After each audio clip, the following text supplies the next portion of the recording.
നമുക്കിന്നൊരു കിടുക്കാച്ചിയൊരായിട്ടായാലോ? മസാലയിലേക്ക് അങ്ങ് പൊതിഞ്ഞ് റെഡിയാക്കി വെച്ചിട്ടുള്ള ഫിഷ് ഫ്രൈ ആണിത് ഇപ്പം നിങ്ങൾ കണ്ടുകൊണ്ടിരിക്കുന്നത്.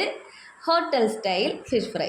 ഇനി ഹോട്ടലുകളിൽ മാത്രമല്ല, നമുക്ക് വീട്ടിലും ഇതുപോലെ സെറ്റാക്കാം. ഇതുപോലെ ഒരു മസാലയൊക്കെ റെഡിയാക്കി ഇതുപോലെ മീൻ ഫ്രൈ ചെയ്തെടുക്കുകയാണെങ്കിൽ അത് മാത്രം മതി ചോറ് കഴിക്കാനായിട്ട്. മീൻ തന്നെ വേണമെന്നില്ല, അതിലാ കോട്ട് ചെയ്ത് വെച്ചിരിക്കുന്ന ആ ഒരു ഗ്രേവി ഇല്ലേ, മസാല, അതൊരു സീക്രട്ട് മസാലയാണ്. അത് മാത്രം മതി ചോറ് കഴിക്കാനായിട്ട്. അപ്പോൾ നമുക്ക് എങ്ങനെയാണിത് റെഡിയാക്കുന്നതെന്ന് നോക്കാം. എല്ലാ കൂട്ടുകാർക്കും അയാൻസ് വേൾഡിലേക്ക് സ്വാഗതം. ഈ ഒരു ഫിഷ് ഫ്രൈ തയ്യാറാക്കാൻ വേണ്ടിയിട്ട് ഞാനൊരു 3 മീനാണ് എടുത്തിട്ടുള്ളത്. ഞങ്ങളുടെ നാട്ടിൽ ഈ ഒരു ഐറ്റത്തിനെ കണ്ണൻ കൊഴിയാളെന്നാണ് പറയുന്നത്. എല്ലാ നാട്ടിലും അതാണോ പേരെന്നറിയില്ല. മീനിനത് ഇതുപോലെ കഴുകി വൃത്തിയാക്കി വരഞ്ഞ് സുന്ദര കുട്ടപ്പന്മാരാക്കി വെച്ചിട്ടുണ്ട്. അതങ്ങോട്ട് മാറ്റി വെച്ചിട്ട് നമുക്കിനി ഇതിനുള്ള സീക്രട്ട് മസാല റെഡിയാക്കണം. അതിന് വേണ്ടിയിട്ടൊരു 12 ചെറിയുള്ളി ഞാൻ എടുത്തിട്ടുണ്ട്. അതിലേക്ക് കുറച്ച് മസാലകളും കൂടി ചേർത്ത് കൊടുക്കുകയാണ്.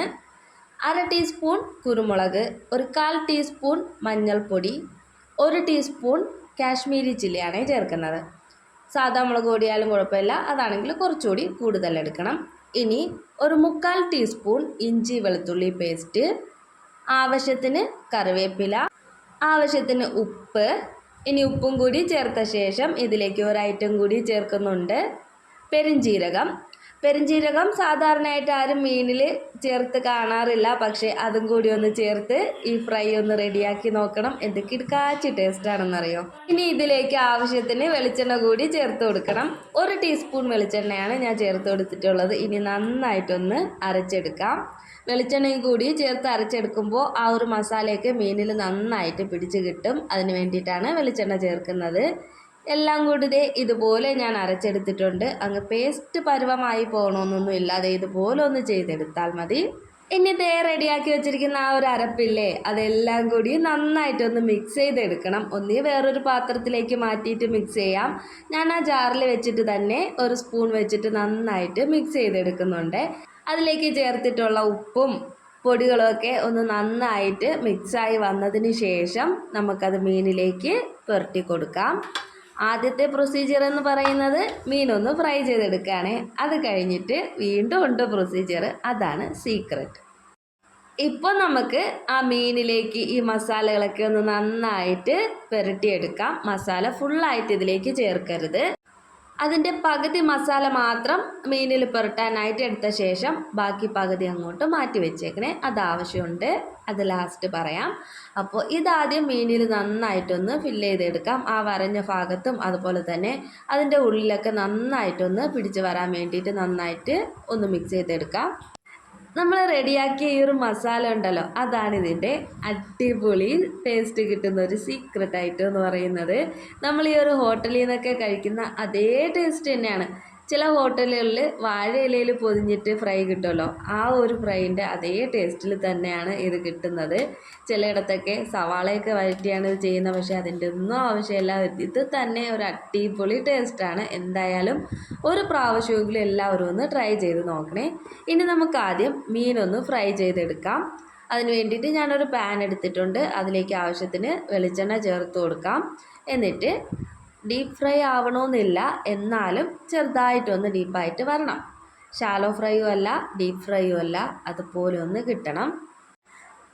ഈ മീൻ ഫ്രൈ ചെയ്തെടുക്കാൻ വേണ്ടിയിട്ട് നോൺ സ്റ്റിക്കിൻ്റെ പാൻ എടുക്കുന്നതായിരിക്കും ഏറ്റവും നല്ലത്.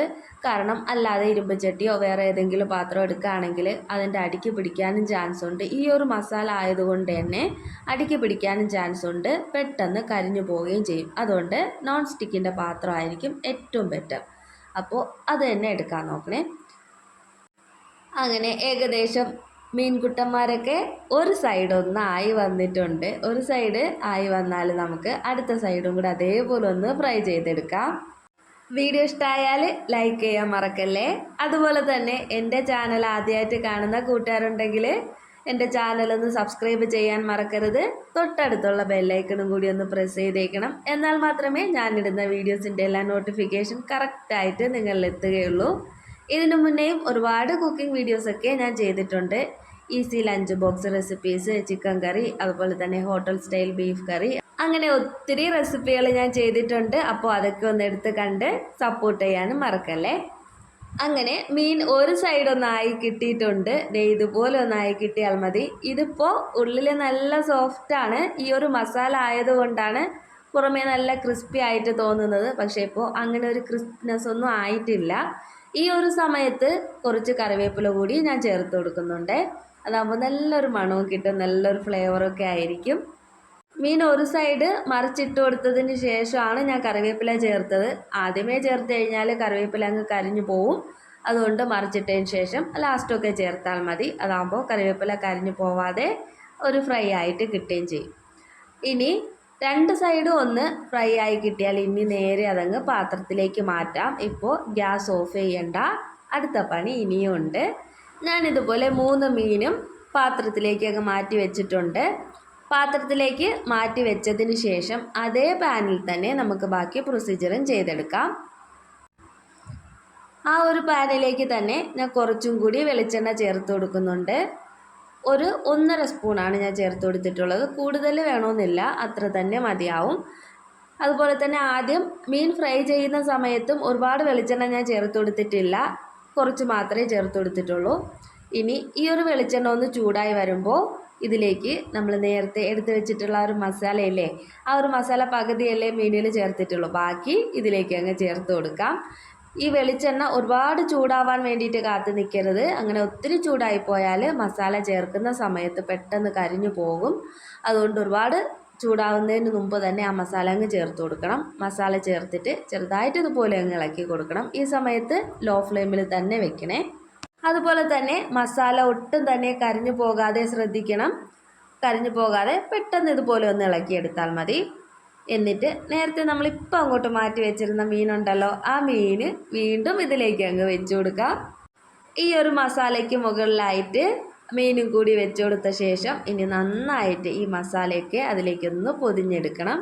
ഇതേ കണ്ടില്ലേ, ഈ ഒരു പ്രൊസീജിയറാണ് നമ്മുടെ ഈ ഒരു ഫിഷ് ഫ്രൈ ഇത്രയും ടേസ്റ്റിലാക്കുന്നത്. അടിപൊളി ഒരു ടേസ്റ്റ് എന്ന് വെച്ചാൽ ഒരിക്കലെങ്കിലും ചെയ്ത് തന്നെ നോക്കണം. ഇതുപോലെ ഒന്ന് ട്രൈ ചെയ്ത് തന്നെ നോക്കണം.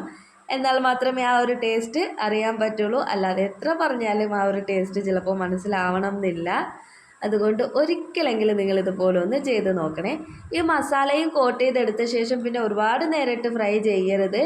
ഒരു 2-3 പ്രാവശ്യം ഇതുപോലെ ഒന്ന് തിരിച്ച് മറിച്ച് ഇട്ട് കൊടുക്കണം. അപ്പോൾ നന്നായിട്ട് ആ മീനിൽ മസാല പിടിച്ച് വരും, സെപ്പറേറ്റ് ആയി പോവേ ഇല്ല. ആ മസാല നന്നായിട്ട് മീനിൽ തന്നെ പിടിച്ചോളും. ഇതുപോലെ നന്നായിട്ട് ആ മസാല പിടിച്ച് വന്നിട്ടുണ്ട്. ഇനി നല്ല ചൂടോടെ അങ്ങ് കഴിക്കണം. എന്താ ടേസ്റ്റ് എന്നറിയോ? ഈ ഒരു മീൻ ഫ്രൈയുടെ ടേസ്റ്റ് എന്ന് വെച്ചാൽ അതിഗംഭീരം തന്നെയാണ്. ഈ ഒരു പാത്രത്തിൽ എണ്ണമയമൊക്കെ കാണുന്ന ഇതിൽ നേരത്തെ ഫ്രൈ ചെയ്ത് വെച്ചിട്ട് എടുത്ത് വെച്ചിരുന്നതല്ലേ, അതുകൊണ്ടാണ്. വേറെ പാത്രത്തിലാക്കണമെങ്കിൽ ഒരു കുഴപ്പമില്ല, ആക്കിക്കോളൂ. ഞാൻ ഈ ഒരു പാത്രത്തിലേക്ക് തന്നെ എടുത്ത് വെച്ചിട്ടുണ്ട്. എന്തായാലും നമുക്ക് ആ ടേസ്റ്റോടെ മീൻ കഴിച്ചാൽ പോരെ. അടിപൊളി ടേസ്റ്റ് ആയിരുന്നു. അപ്പോൾ ഈ ഒരു മീനുണ്ടെങ്കിൽ ഒരു പറ ചോറുണ്ണാം. ചോറ് വയറ്റിലേക്ക് പോകുന്നത് അറിയേയില്ല. ഇത്ര ടേസ്റ്റാണ്, ചുമ്മാ പറയുന്നതല്ല. എന്തായാലും ഡൗട്ടുള്ളവർ ഒരിക്കലെങ്കിലും ഒന്ന് ട്രൈ ചെയ്ത് നോക്കണേ. ട്രൈ ചെയ്ത് നോക്കിയിട്ട് ഫീഡ്ബാക്ക് അറിയിക്കാൻ മറക്കരുത്. ഇനി ആ ഒരു കറിവേപ്പിലയും അതുപോലെ മീനും മീനിൻ്റെ മസാലയും എല്ലാം കൂടി ചേർത്തിട്ടങ്ങ് കഴിക്കണം. പിന്നെ ഇതിൻ്റെ കൂടെ കുറച്ച് സവാളയും കൂടി ഉണ്ടെങ്കിൽ പിന്നെ പറയേ വേണ്ട, അടിപൊളി ടേസ്റ്റാണ്. ഞാൻ എന്തായാലും കുറച്ച് സവാളയും കൂടി ഇതുപോലെ വെച്ചങ്ങ് ഗാർണിഷ് ചെയ്തെടുക്കുന്നുണ്ട്. എന്തുണ്ടാക്കിയാലും കുറച്ച് അലങ്കോലപ്പണികളൊക്കെ നടത്തുന്നത് നല്ലതല്ലേ. അപ്പോൾ പിന്നെ അത് സവാള തന്നെ ആയിക്കോട്ടെ എന്ന് കരുതി അതാവുമ്പോൾ മീനിൻ്റെ കൂടെ അങ്ങ് കഴിക്കുകയും ചെയ്യാം. ഒരലങ്കാരമാവും. അത്രയ്ക്കൊക്കെ ഭംഗിയില്ലെങ്കിലും ഒരുവിധമൊക്കെ അങ്ങ് ആക്കി വെച്ചു. ആ ഫിഷ് ഫ്രൈയുടെ മസാലയുടെ ആ മണം അങ്ങോട്ട് വന്നപ്പോൾ ഉണ്ടല്ലോ, പിന്നെ അലങ്കാരപ്പണികളിലോട്ടൊന്നും ശ്രദ്ധ പോയില്ല. എങ്ങനെയെങ്കിലും പെട്ടെന്ന് അങ്ങ് കഴിച്ചാൽ മതിയെന്നായി. ചൂടോടക്കിനെ തന്നെ അങ്ങ് കഴിച്ചു. അപ്പോൾ ഇന്നത്തെ ഈ ഒരു കിടുക്കാച്ചി ഐറ്റം എല്ലാ കൂട്ടുകാർക്കും ഇഷ്ടമായി എന്ന് പ്രതീക്ഷിക്കുന്നു. അപ്പോൾ ഇനി അടുത്ത വീഡിയോ ആയിട്ട് കാണാം. അതുവരേക്കും എല്ലാ കൂട്ടുകാരും എൻ്റെ ചാനലൊന്ന് സബ്സ്ക്രൈബ് ചെയ്യാനും അതുപോലെ വീഡിയോ ഇഷ്ടമായാൽ ലൈക്ക് ചെയ്യാനും നിങ്ങളുടെ അഭിപ്രായം കമൻ്റായിട്ട് അറിയിക്കാനും മറക്കരുത്. Tata, bye bye. Ayan's world.